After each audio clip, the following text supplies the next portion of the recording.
The presentation of Toledo Stories is made possible in part by Key Bank, celebrating the strength of our region's history and supporting the promise of its future. Key Bank, achieve anything. And by the generous financial support of viewers like you. Thank you.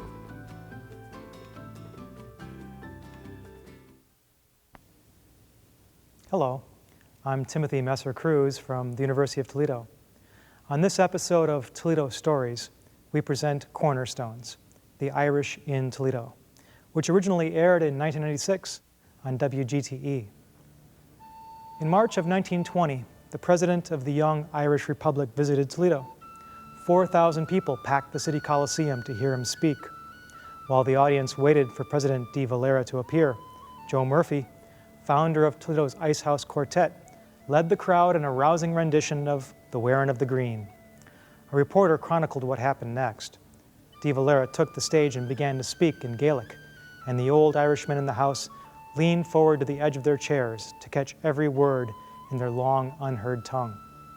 Down their furrowed cheeks coursed tears of sympathy as de Valera told of the sufferings of the Irish people. And from the tears, he moved them to cheer wildly and waved the flags of the new Irish Republic frantically. When de Valera was finished, over $150,000 in donations had been pledged for Ireland. The previous night, Cleveland had pledged just $100,000. Joe Murphy, by the way, who led the singing of The Wearin' of the Green, would soon write Toledo's civic anthem, We're Strong for Toledo, showing both sides of his patriotism. At the end of the program, I'll show you how you can learn more about the history of the Irish in Toledo. We'll speak with Dr. Peter Way, chair of the Department of History at Bowling Green State University. And we'll share some rare images from the WGTE film and video archives. And now Toledo Stories presents Cornerstones, the Irish in Toledo.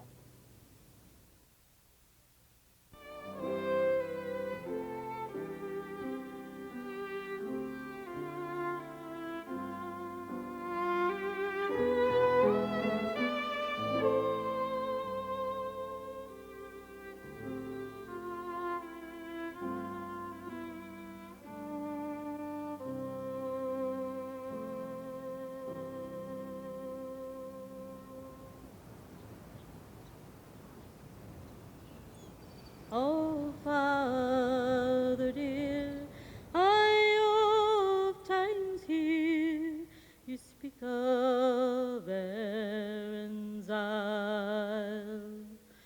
And lofty scenes and valleys green, where mountains are rude and wild. They say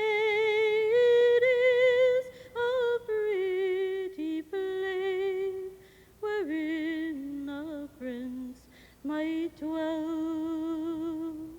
Then why did you abandon it? The reason to me tell. I was poor and I had no money, so I came here to get money on the trees in America. There was no work in Ireland. We were poor over there. My father left Ireland because he was to be shot on sight because he was working in the IRA, the Irish Republican Army. We knew we all could not survive there, that some of us had to go. I had never thought that I could ever stay and live and make a living in Ireland. The old saying goes, faraway hills look green. And America looked awful green to me. It was a 19-year-old who just wanted to flap his wings and take off, you know, just like the flight of the wild geese did. They left Ireland for many reasons. Some were driven by famine and persecution, others lured by wanderlust and adventure. But they settled here with one purpose: new life in a land of opportunity and open space.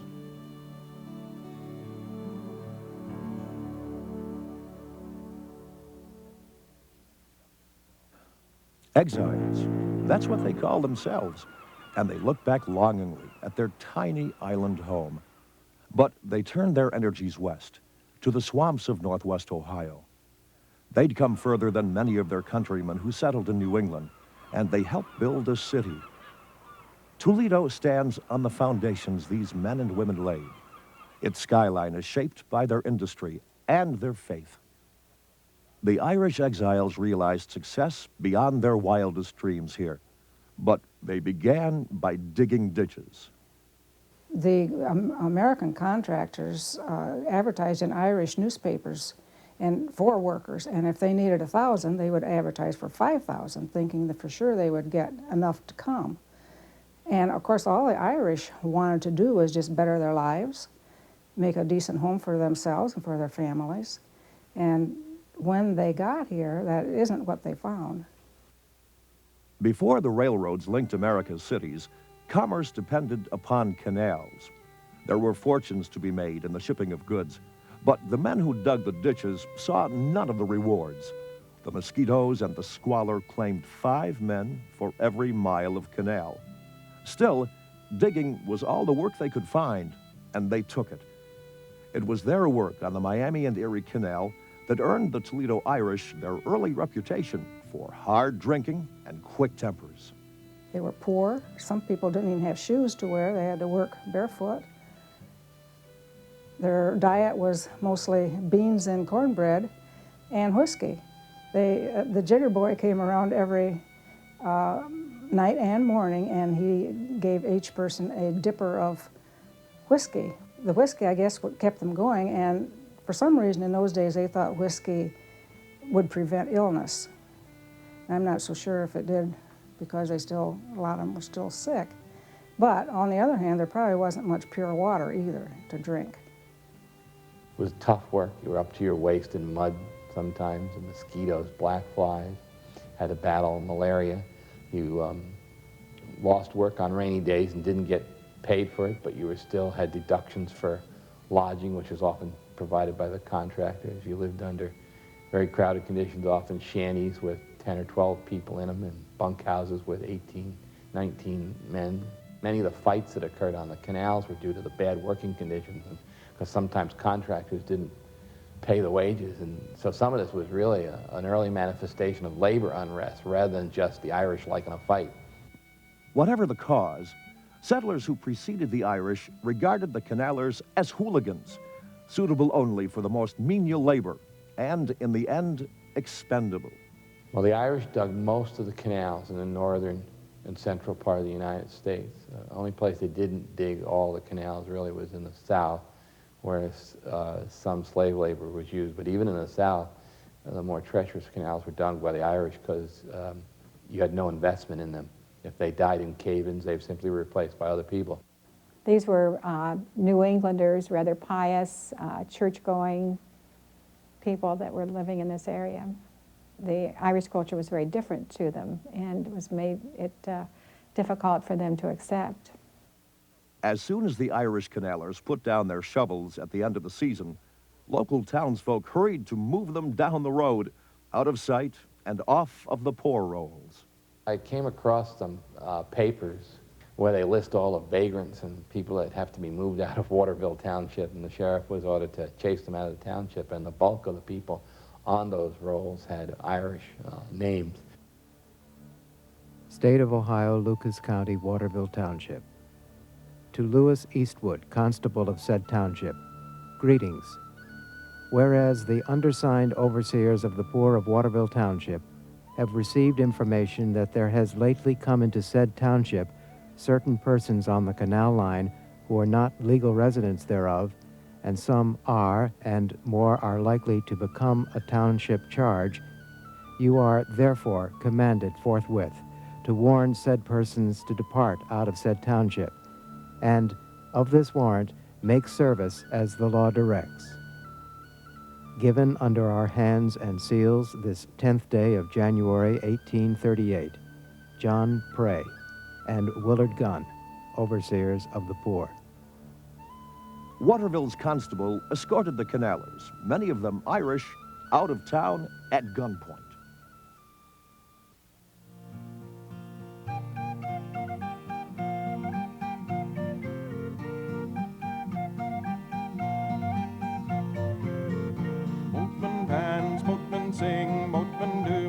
anything. When the boatmen get on shore, spend all his money and he work for more. Dance, boatman, dance, dance, boatman, dance. Stay out all night till the broad daylight, going home with the girls in the morning. Hey ho, boatman row, up and down the river the Ohio. Hey ho, boatman row, up and down the river the Ohio. Chased out of one town when the work dried up, Irish canalers would simply settle out down the line.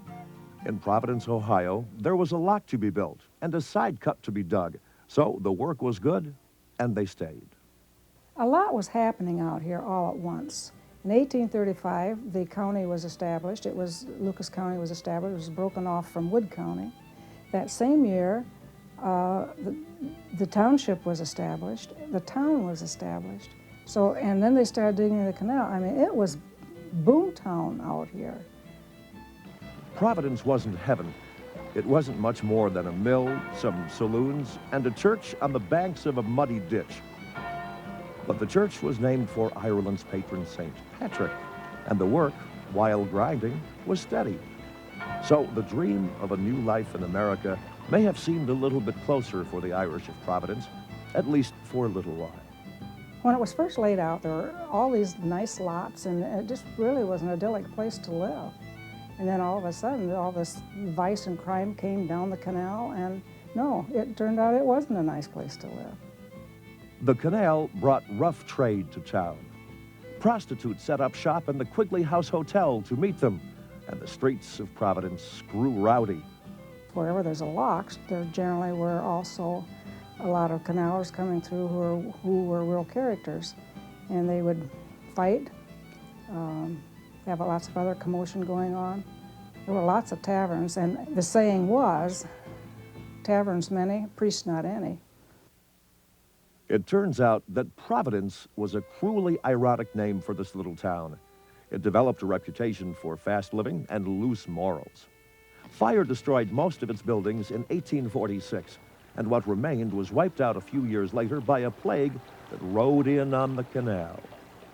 Actually, the canal was responsible for Providence. It was built to accommodate the canalers and the travelers who came through. And ironically, it also was the end of Providence, because travelers also came through again carrying the cholera disease. People were frightened to death. They didn't know how it got there. They didn't know how they contracted it. They didn't know what to do about it. And so consequently, many people went untreated, and people who were seriously ill were just left behind in many cases. Sometimes whole families were almost wiped out with the cholera. Cholera finished Providence. By the time the town was finally unincorporated in 1928, all that remained were stones and a graveyard and a handful of buildings. One of those was St. Patrick's Church. This is, I think, a really interesting story in Irish American history, because here's this little church that came out of the wilderness when the canal was coming through, and the town only survived really a very short time because of the fire that destroyed it, and then later on the cholera drove away most of the other people. But I think it's an amazing example of survival of a little frontier church, and we find these examples in Iowa, and Nebraska, and Minnesota, where a lot of the community that was once there is gone, the actual town, but the church is still there, the centering point.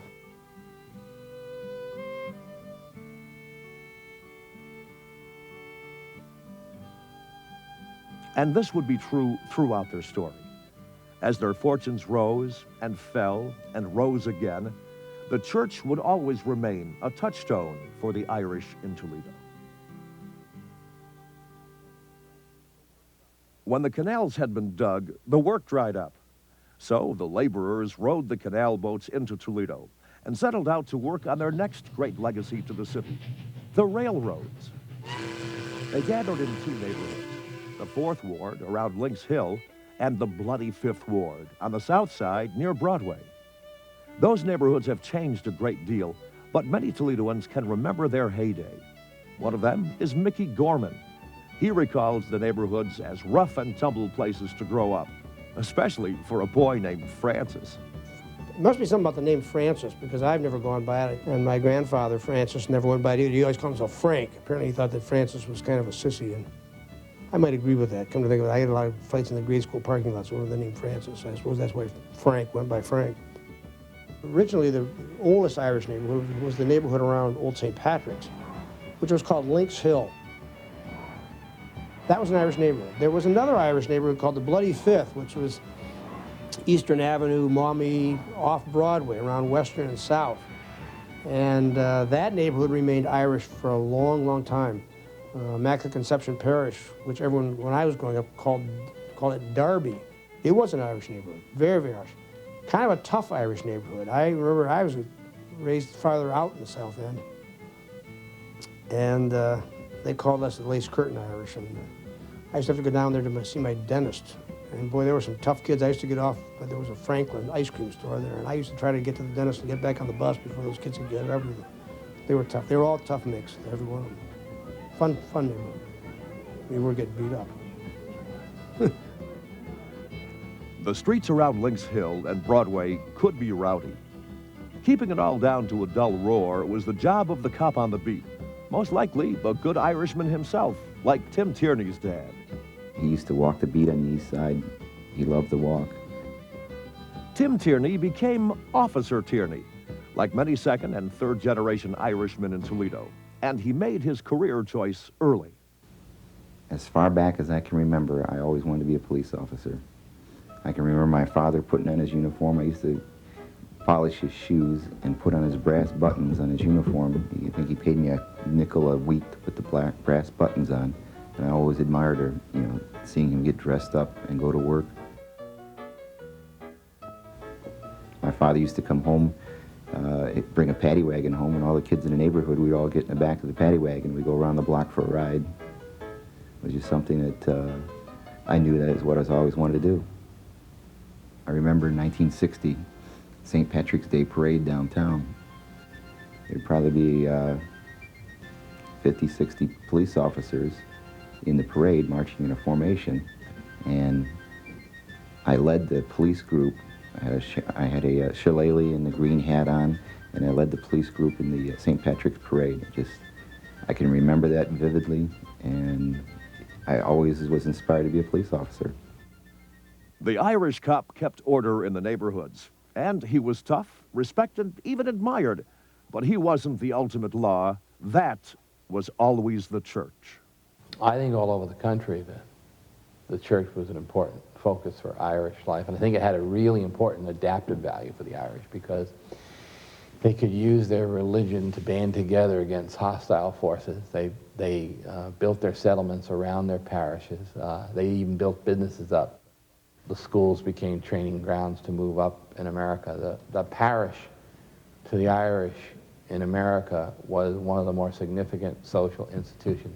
And from what I hear from older Toledoans that I talked to over the last 20 years, the parishes, St. Patrick's and Immaculate, were things you associated with. I'm from Immaculate, and even today I hear some of the older Irish Americans who now live in the suburbs saying, well, I originally came from Immaculate, or I came from Good Shepherd.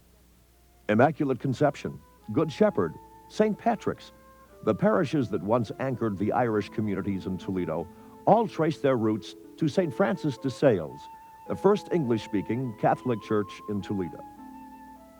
On Sundays, the newly arrived Irish crowded into St. Francis along with their German and French neighbors.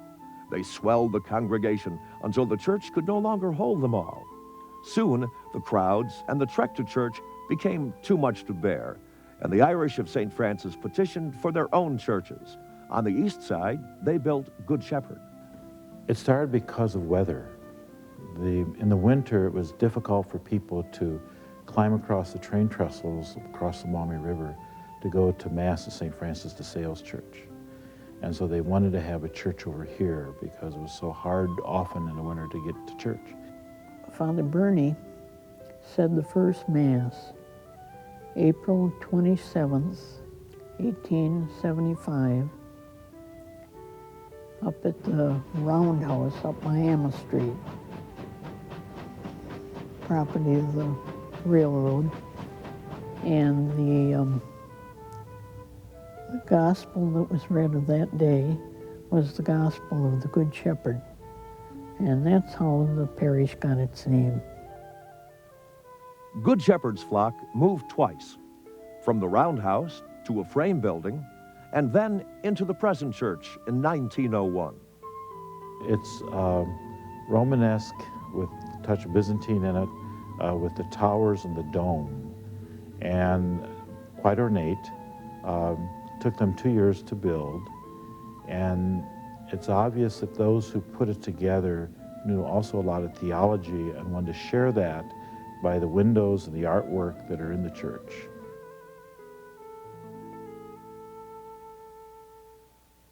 There's two bells, St. Michael and St. Gabriel.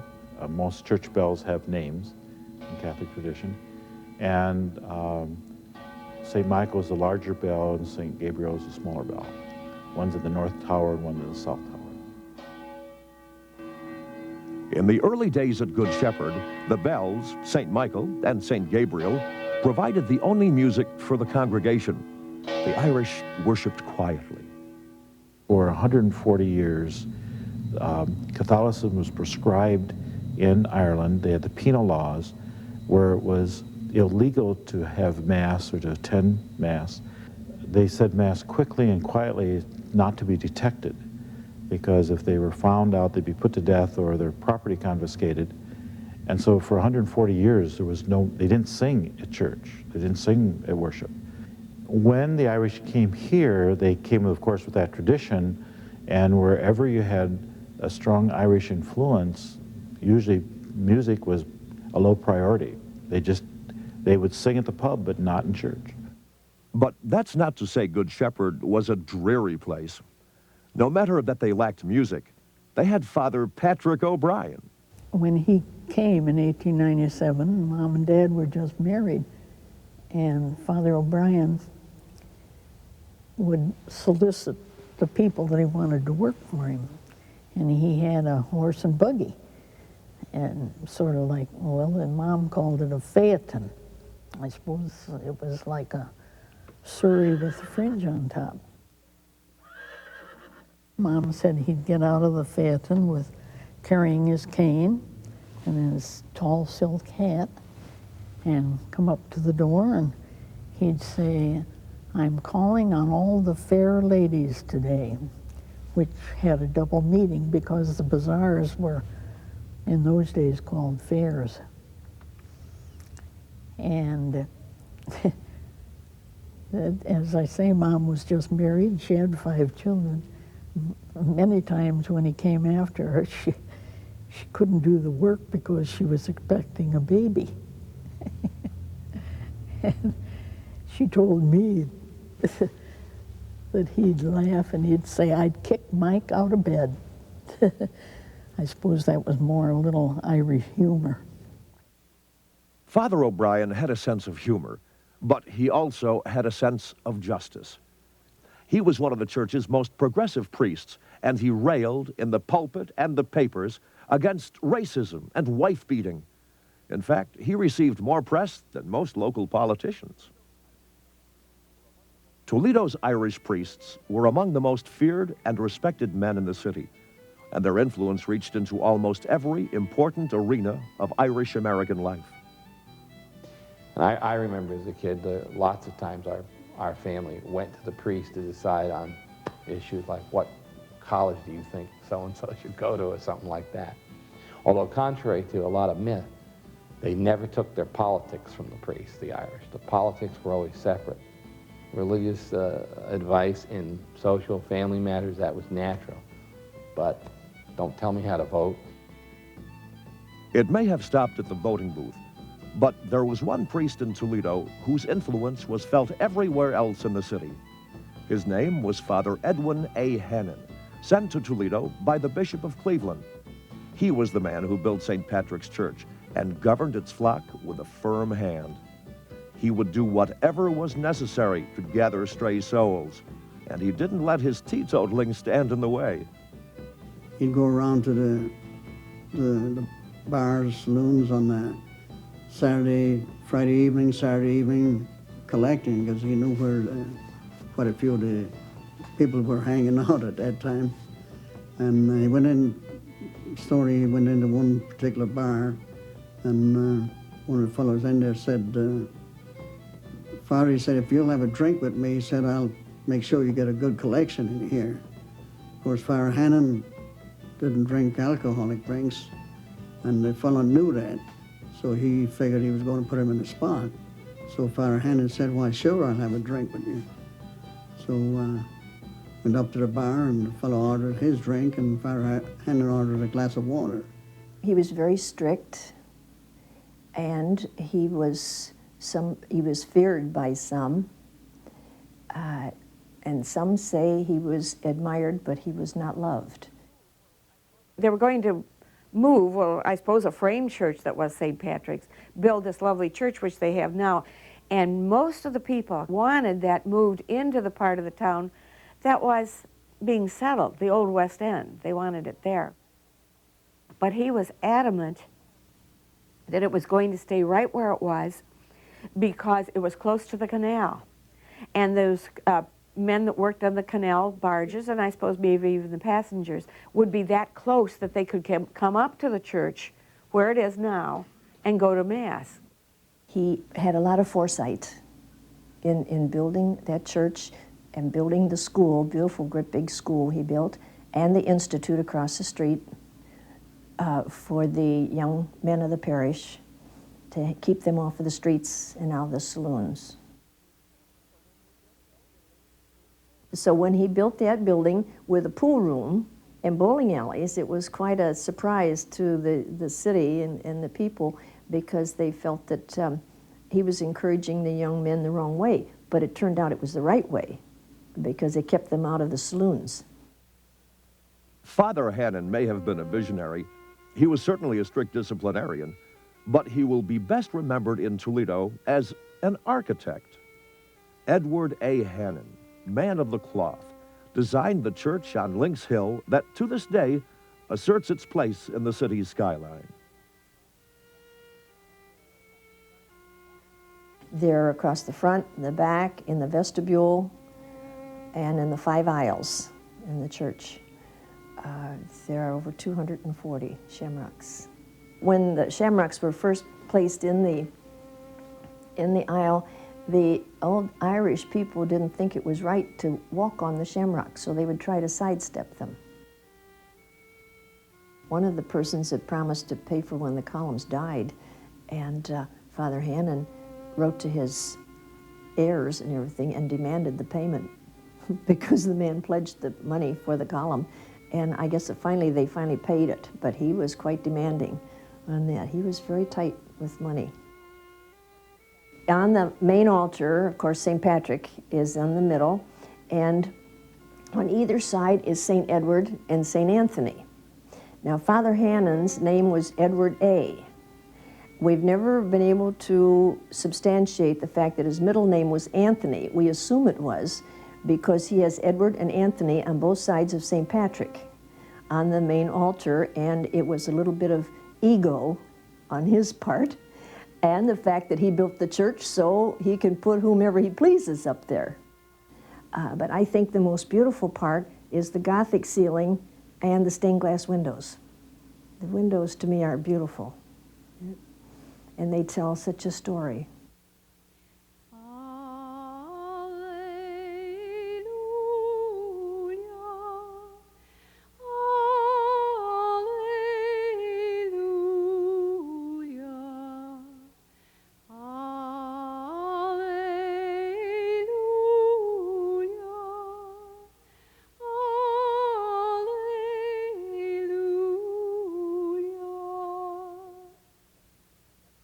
St. Patrick's has seen extensive restoration inside, but its familiar exterior has remained almost unchanged for nearly 100 years. Almost.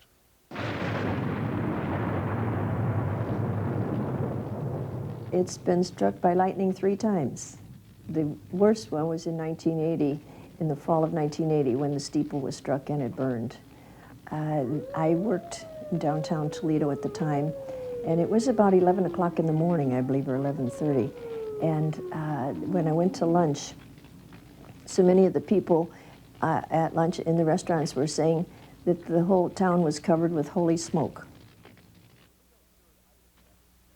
Toledo's third Irish Catholic parish is Immaculate Conception. It, too, was Father Hannon's creation. He built the church to reduce the crowding at St. Pat's and serve the Irish railroaders who settled in the South End and worked on the middle grounds.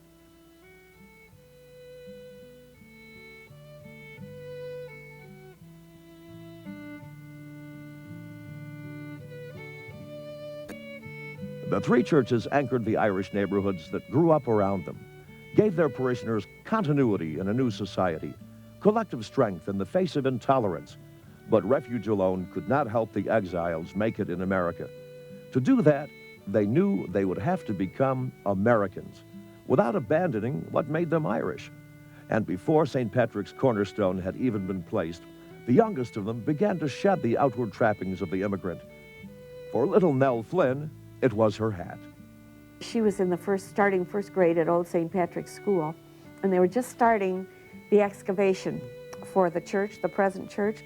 So she was the baby of the family, and they had her all dressed up really nice. And she had a sailor hat on, you know, a rim and little ribbons down the back. And she hated it because she thought it made her look like a greenhorn, was the term that she used. So she got to as far as the excavation of the church and took the hat off and threw it in the excavation. And then when she went home, she told her mother that it blew off. But that was because she didn't want to look like an immigrant. She thought it made her look like that. I don't even know if her husband knew what her real name was. She came home one day and she said, "I hate my name, but see, that would be a very Irish immigrant name, Bridget." And they said, "Well, call yourself what you want." She said, "I'm going to be Etta." So forevermore, she was Etta. By the 1870s, nearly 1/3 of Toledo was Irish. The exiles put down roots and grew to see themselves as Americans. Bridget Flynn became Etta, and John Callahan's family stopped speaking Irish. I recall once that I had used an Irish term at the table one night. I think the term was oxter. It means right arm. And I was young at the time, and I had heard the word, and I knew it meant right arm. And for some reason or other, I thought it was the appropriate occasion to say it. It apparently was, but I recall my father and mother shooting a glance at each other very quickly and then looking at me, and I was told not to use that word again. You'd have to listen hard to detect a brogue on my father and mother. A pronunciation of a word occasionally might, if you were at an ear attuned to a brogue, you might hear a trace of it. But for the most part, they would speak as any American would, and they worked at it. They became Irish Americans and put aside some of the old ways, but they never forgot home and the ones they'd left behind. I had a first cousin here in Toledo by the name of Maurice Collins, and I wrote to him and asked him if he would sponsor me, so which he did.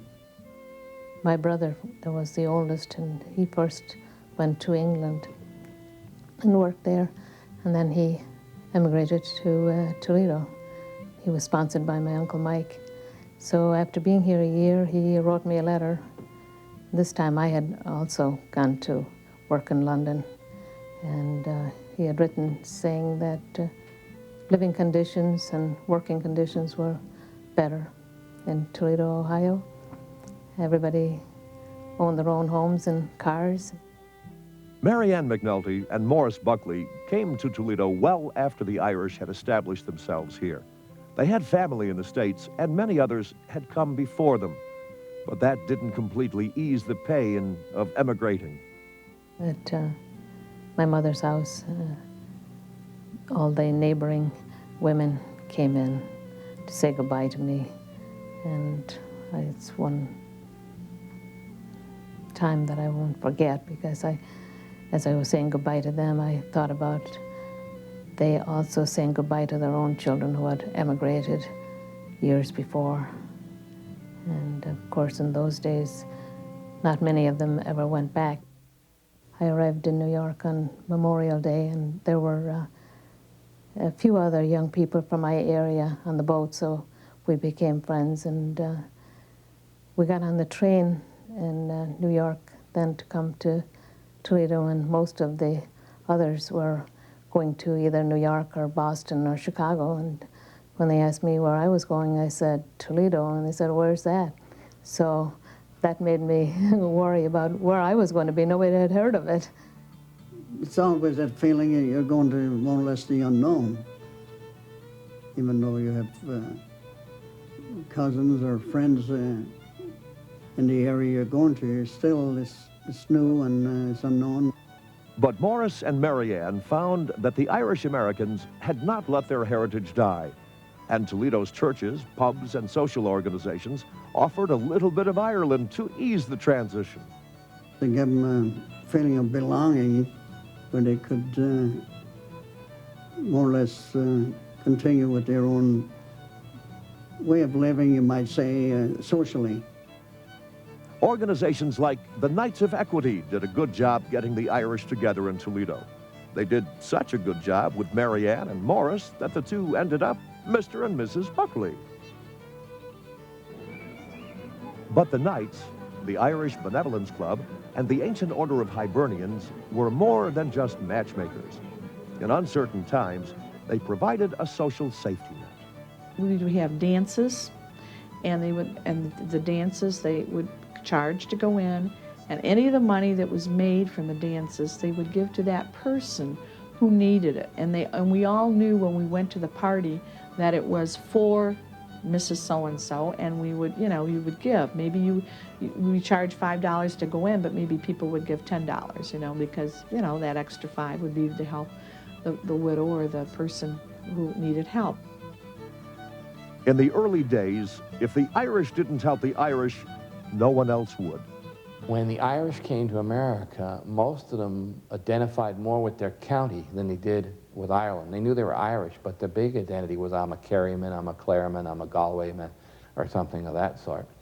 And it was in America that they developed an Irish identity, because they found that in America, it didn't matter whether you were from Cork or Clare or Sligo, the people here didn't like you. They didn't like you because you were Irish.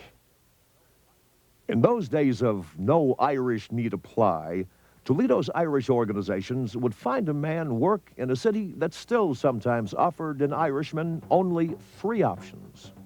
The Irish were generally suited for only 3 professions, a politician, a priest, or a publican. Not a Republican, but a publican, a man who ran a tavern. And that was a brand that the Irish carried, that they were incapable of a more sophisticated type of employment.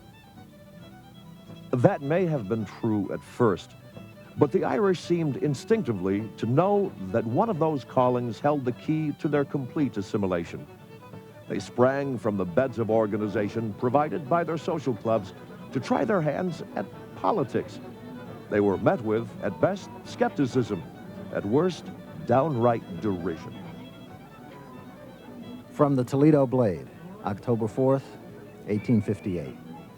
A Democratic political meeting took place in Old Somebody's Grocery a few days since.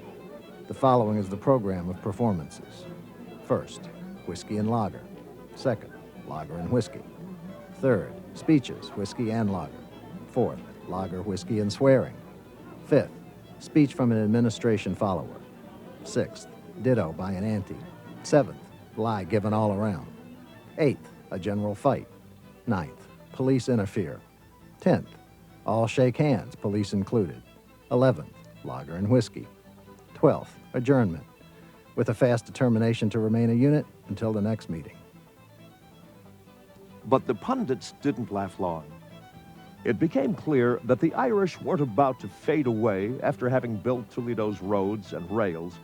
In fact, they played the game of politics well, if a little bit rough, and soon they had the power to reward those who played along. Neighborhoods were largely ethnically oriented. There were Irish sections of Toledo, Polish sections, Hungarian sections, German sections, and they had, you know, a ward chairman and precinct committeemen in there that largely did the bidding of the party chairman. Of course, the party chairman had to deliver for those members of his political party and for the neighborhoods. And it was a very powerful and responsive, by the way. I think a very powerful and responsive system. But one of the ways that the party chairman could reward the faithful was patronage jobs, get them appointed to public service jobs. And God, it's no secret that that's how all the Irish in this country became policemen, largely because of patronage, and firemen and those sorts of things. The Irish were very active in the Democratic Party. The Democratic Party was very good to the Irish, and that's very true in Toledo. The 4th and 5th wards sent some of their own to the top of city government, from Mayor McBain, Toledo's first Irish mayor, to Mayor McHugh. And they populated the courts with judges named McCabe, O'Connor, and McIlwain. But the most powerful Irish politician in Toledo's history did most of his work behind the scenes. He ran the Democratic Party and launched many political careers. One of them belongs to Mickey Gorman. Well, you know, John Kelly was the head of the Democratic Party for years. He was the party chairman back in the 50s and 60s. And if you wanted a political job, any kind of a job at all, you had to get his approval. And if you didn't, you weren't going to get the job, particularly if it was a position that was occupied by the Democratic Party, and most positions were. In the spring of 1959, I was going to try to get a job with a county engineer who was cutting down trees. And my mom was smart enough anyway to realize that I wasn't going to get the job unless John Kelly said it was okay, so she took me down to see John Kelly. And I thought it was sort of awkward because I was 18 years old, and I thought, you think you're old enough to go see somebody? But my mom said no, that she wanted to take me down, hat in hand, and talk to the man. And we went there, and it was intimidating. I mean, this guy had a lot of power, and it was like seeing the Pope. I mean, you know, you'd get his imprimatur, you get the job. If you didn't, you could do anything else, and you were never going to get that job. Didn't matter. He was very nice. I mean, he didn't demand anything. He and my mom sat and talked mostly about the Irish and who we were, and then he told me to go out and apply for the job, and I went and applied, and they said, sure, fine. I worked there for 3 years, 3 summers, and that's what got me through college. And I haven't forgotten that. He was the last of the hallowed political bosses here in Toledo, and I say that because it means that he was a saint in the way that he did his job here. St. Kelly the Kingmaker. For all his power, there was one man in Toledo who made John Patrick Kelly quake in his boots. His uncle, the priest, Father Edwin A. Hannon.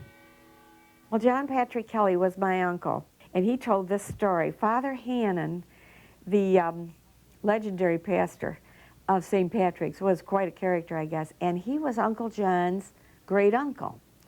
And they all lived in St. Patrick's, and Uncle John said that he was so afraid of them when he was a little boy that when he would look out, if he saw them walking up to his house, he would run upstairs and hide under the bed.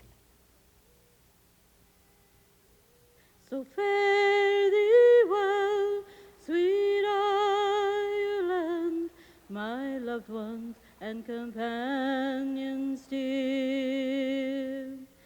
It grieves my heart sore to leave your shores, still my thoughts will ever be there.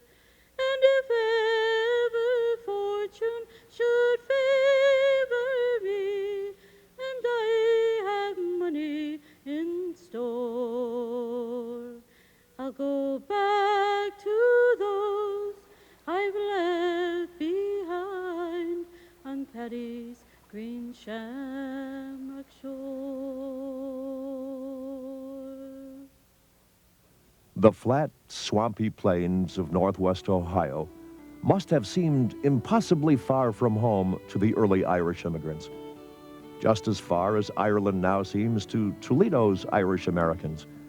They've built comfortable lives on the foundations their ancestors laid, and this city is their home. But still, it's nice to visit the old country, if only for a while, and if only to see how far they've come. People just didn't go to America with the idea that they'll be back in a year or 2 years or 5 years or 10 years. That didn't happen. It's like the guy, the roving reporter was in Shannon Airport one time, and he said to the gentleman, he says, "What are you doing here?" He says, I'm waiting for my brother. He's coming back from the States. He hasn't been home in 60 years. He says, my God, that's fantastic. He says, will you know him when he gets off the plane? He says, how would I know him? Sure, I haven't seen him in 60 years. He says, I wouldn't know him at all. He's been gone 60 years.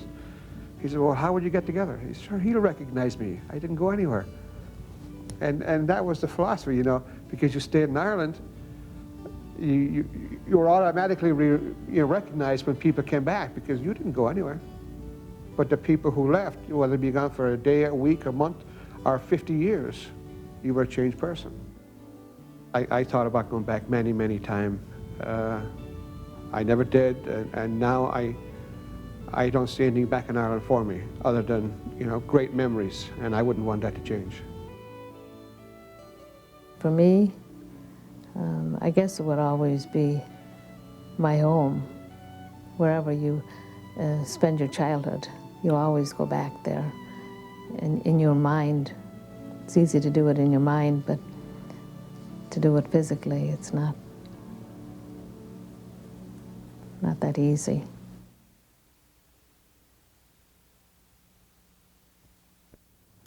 The history of the Irish in Toledo is an interesting and varied one.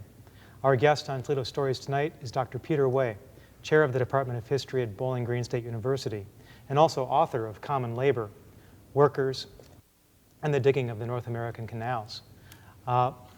Peter, the stories depicted in the Irish in Toledo begin with the digging of the canals. How typical was their experience here in Northwest Ohio compared to what other Irish workers were experiencing throughout America? Well, if you think of the Irish story as one of immigration, movement to North America, and adaptation, the story as portrayed in the documentary, Toledo, is fairly typical. Mm-hmm. The first part of the experience is the decision to move.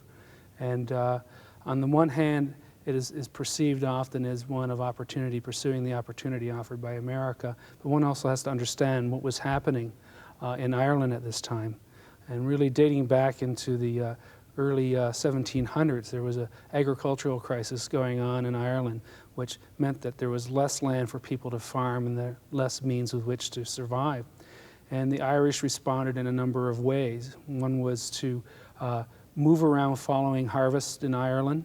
Mm-hmm. The next stage would be to follow seasonal harvests, and they'd cross the Irish Sea and do the potato harvest in Scotland and do harvest in England, or else work as canal diggers in England or railroad navvies in England. They would often return to Ireland for parts of the year, return to the family homestead and try to stay there. But as time went on, a lot of them made the final move, and ultimately the final move was to go to the New World. And particularly from the 1820s, the transatlantic passenger rates on ships became cheap enough that people could make the trip. And it was pointed out in the documentary for these people, it was often perceived as a final event, that they would not be coming home, that it was almost an act of death, social death for them. And when they arrived in North America, they arrived with very few perceived marketable skills, and they were also people who, because of their ethnicity, their Irishness, were looked down upon. And what that did was slot them into a particular segment of the labor market, typically unskilled labor, and they happened to be coming in at a time when the biggest unskilled industry was canal digging. Yeah. So the fact that these people ended up on the Maumee Canal was not atypical. It was happening throughout the northeastern parts of the United States. Right. Now you mentioned the discrimination that they faced, and the documentary talked about the NINA, the No Irish Need Apply. How common was that, and why did they experience such kind of nativism at that time? Well, you have to remember that despite the revolution, the American states were Anglo-centric. They saw themselves as English people, in some ways an improved version of the English, because they had broken down monarchy and class and saw themselves as the English who had taken the idea of liberty to its logical extreme. That is the positive side of them seeing themselves as English. The negative side is they also assumed a lot of the stereotyped attitudes about different peoples. Mm-hmm. And the relationship between England and Ireland is a long and tragic one. And the English, in a lot of ways, validated their attacks on Ireland and ultimately their colonization of Ireland by depicting the Irish as lesser than English people. And the Irish were often seen as being more bestial than English people, that they were stereotypically seen as being lazy, unambitious, prone to violence, and prone to drinking. Mm-hmm. Now you have a quote in your book from the digging of the Maumee Canal that illustrates that. Yes. Right? This is a quotation from the editor of the Maumee Express from 1838 on a settlement on the canal.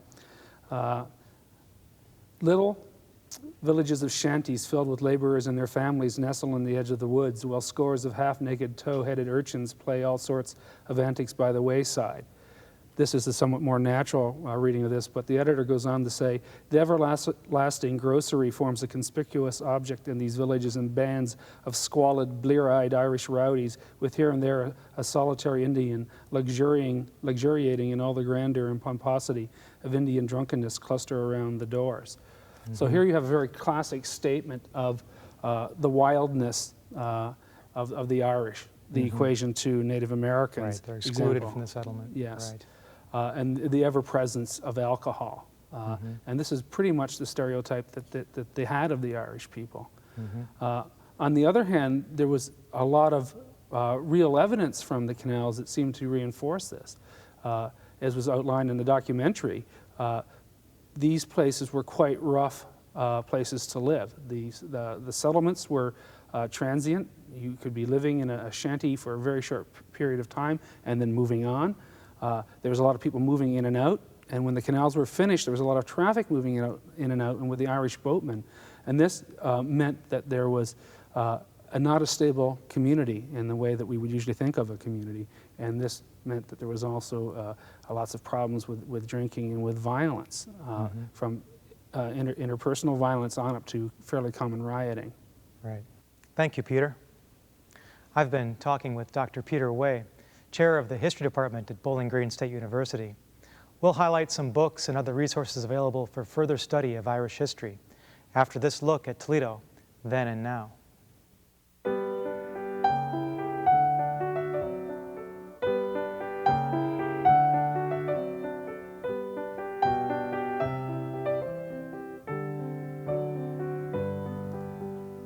If you'd like to learn more about the Irish experience in Northwest Ohio, a good place to start is by checking out a few books on the subject. I would, of course, recommend Dr. Way's book, Peter Way, Common Labor, Workers in the Digging of North American Canals. This book, of course, discusses not only the Irish, but the entire experience of digging the canals, the labor history involved in that, the labor struggles, and it's a quite dramatic and interesting story. Also, to begin studying Irish American history, I would suggest the Kirby Miller book, Immigrants and Exiles, which is a transatlantic history. It begins the story in Ireland and talks about the reasons why so many people immigrated to America, and then traces the building of the communities once they arrive here. So it would be a good place to begin as well. Of course, the internet is also a great resource for researching the Irish and Northwest Ohio history. There's many places you can go on the web to find out more. One place to start is the Toledo Irish American Club, which has a website which announces their upcoming events and also has their newsletters archived, so you can find out not only what's coming up, but what's happened and news of the Irish American community here in Toledo. Also, the St. Patrick Historic Church at Avondale Avenue downtown has a fine website that includes quite a bit of history, including some chronology of the church's construction and the parish, as well as upcoming events and calendar and bulletins.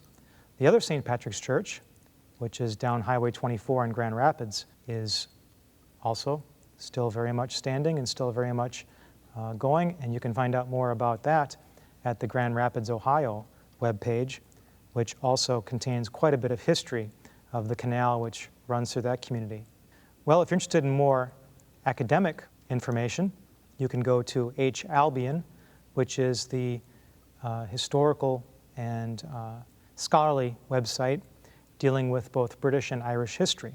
It contains recent book reviews, discussion forum, postings and queries, and also, of course, links to many other resources dealing with both British and Irish history. Last but not least, I would, of course, suggest the Toledo's Attic Virtual Museum, which, besides having rotating exhibits and special exhibits, has a large database on local history. And you can just type in the term that you want to look up, and there will be links to newspaper articles, photographs, scholarly articles, many other resources that you can find. So you can find out more information about local history and local historical events here on Toledo's Attic. Of course, all the resources I've mentioned here tonight will be included on the WGTE website, WGTE.org, and you can find out much more about this topic and others at their website. Well, thanks for joining us for Toledo Stories. And now we'll leave you with a trip through the vaults of the WGTE film and video archives, which contain donated photographic images, rare film footage, and video that documents many pivotal moments in Toledo history. The archives also hold vintage commercial messages from long-lost Toledo businesses. Enjoy this look back at the golden age of television. I'm Timothy Messer-Cruz for Toledo Stories. Thanks for joining us. I'll see you next time.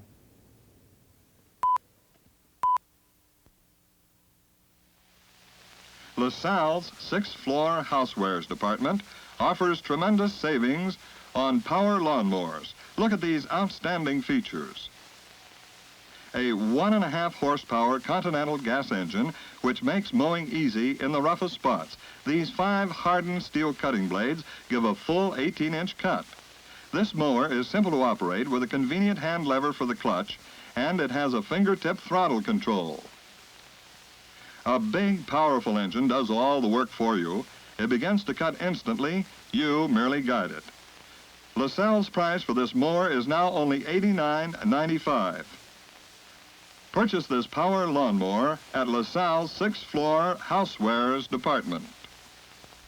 To learn more about the history of Northwest Ohio, visit Toledo Stories online at WGTE.org. Explore a wealth of resources, including books on each program subject, internet sites, and interesting places to visit in our area. A video of the program you've just seen is available for $19.95. You can visit us online at WGTE.org or call us at 419-380-4613.